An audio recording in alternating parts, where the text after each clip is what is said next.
Hello everybody, this is David. Welcome back to my channel.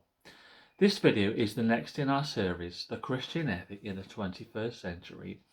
And we are on the final series of videos for this series.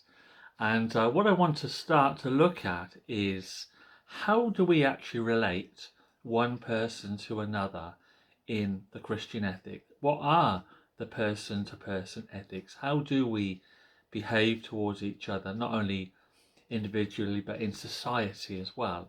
And I want to begin to look at that. There is a thought, or there has been a thought, that there's never been an age in history like today when it's been so difficult for a person to remain pure and chaste and good as it is today in today's society. But is that true? Let's have a little look at that first before we go any further. And I want to begin to look at the world into which Christianity came and see what that was like. I just want to look at a few things, maybe three things or four things, and we'll have a little think on that. Let's have a look then. Let's look at Greece. In one of his speeches, Demosthenes sets out what he takes to be the rule of life. Now, he didn't say these things because he was condemning it or because it was unusual, but because he was stressing that it was normal and day-to-day practice. Now, I have to say this is 18 plus, so if you're a young person, maybe you should get your parents to watch this first.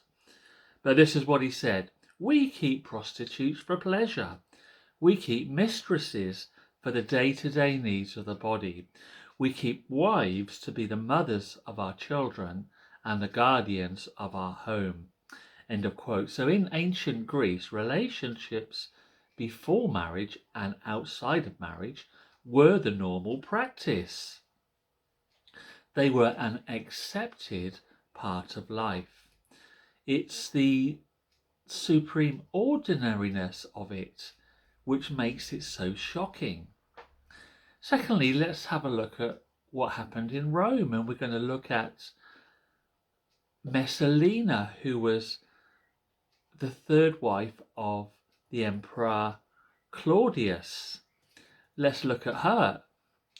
This is what Juvenal, who was the Roman poet, said this to us. Now, he was not a Christian, but he was a Roman poet who was telling the story. Now, Messalina, as I said, was no less a person than the Empress of Rome. She was the third wife of Claudius, the emperor.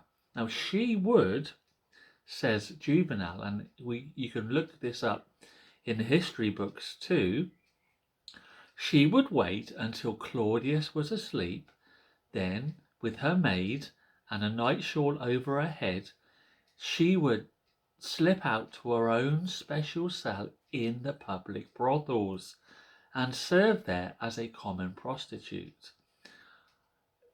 There she stood, he says, with nipples bare and gilded. Here she graciously received all comers, asking from each his fee, and when at last the keeper dismissed his girls, she remained to the very last before closing her cell, and with passion still raging hot within her, went sorrowfully away. Then, exhausted by men but unsatisfied, with soiled cheeks and full of grime from the smoke of the lamps, she went back to the imperial pillar next to her husband, a Roman empress delighting to act as a common prostitute. Now, she didn't last long, to tell you the truth. She got involved in a plot to depose the emperor, and he murdered her. But this was the kind of thing that was happening, and this was around AD 50, which is the world into which Christianity came. Let's look now at divorce in that ancient world. Now, broadly speaking, there was no process of divorce. All that a husband had to do was tell his wife to go. For in the ancient world, a woman was a thing. She wasn't a person, and she had no legal rights at all. Now, in the Roman world, divorce was staggeringly common.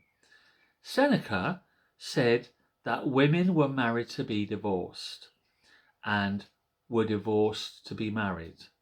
He said that women counted the years by the names of their husbands rather than by the names of the consuls. Now, consul is like the emperor or the Lord Mayor or some, like we would say the Prime Minister today.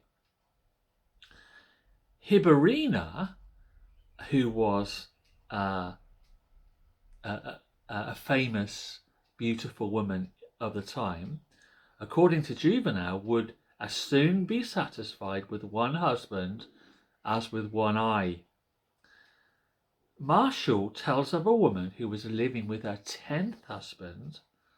Juvenal tells of a woman who had 8 husbands in 5 years. And Jerome tells us of what must have been the record, the case of a woman who was married to her 23rd husband, she being his 21st wife. And we get that from the book of, Jerome's letters, his second letter. So let's look at the Jewish world now. There wasn't in the Jewish world, the same all-embracing immorality. But the state of divorce was serious. Now, Jesus himself forbade divorce except for the case of adultery, as we read in the book of Matthew chapter 5 verse 32 and Matthew 19 verse 9, and in Mark chapter 10 verses 11 and 12, and other places too.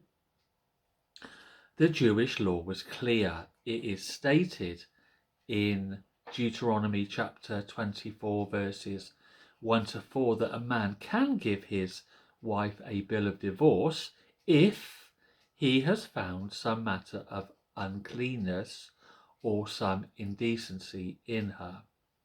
Now, the bill of divorce was no more than a single sentence dismissing her and giving her freedom to marry anyone who would have her. Now, of course, everything depends on the interpretation of the phrase some matter of uncleanness. Now, on this, in Judaism, in the time of Jesus, there were 2 schools of thought. There was the school of Shammai, which said exactly the same as Jesus, that adultery was the only possible grounds for divorce. But there was the school of Hillel, and it said that a matter of indecency could mean going out with her hair untied, dancing in the street, talking to another man, spoiling his dinner, speaking disrespectfully of her husband's parents in her husband's presence, being a scolding woman. Now, a scolding woman was defined as a woman whose voice could be heard in the next house. Now, it's easy to see which school would be the most popular. And in Palestine, in the time of Jesus, girls were afraid to marry because of the tenure of marriage was so insecure. Now, it is true that in every age and generation and in every society, there have always been people living in honor and in fidelity and in purity and in chastity. But in the days of the first Christians, the atmosphere was such that it can have been no easy task to escape the moral infection which pervaded society.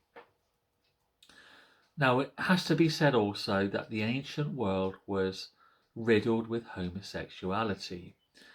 Now, it would be difficult to name one of the great Greeks who did not practice this kind of love. Plato, Aristotle, Sophocles, and even the great Socrates. It had reached such a stage in Greece that when Plato talks of love, it's homosexual love that he means. The ordinary love of women was regarded as low and dishonourable for a man of culture, and only the love of a boy was considered worthy. Now, it's a simple fact that of the first 15 Roman emperors, 14 were practicing homosexuals. So it's not for nothing that Paul warned his people against it in Romans chapter 1 verses 26 and 27, and in 1 Corinthians chapter 6 verse 9, and in 1 Timothy chapter 1 verse 10.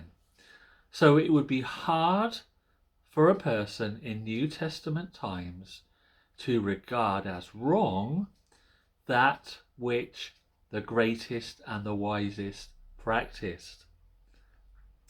So when we look back on this time period in history, we can see that we today are not really called, we're not really called upon to face anything that previous generations haven't faced before us.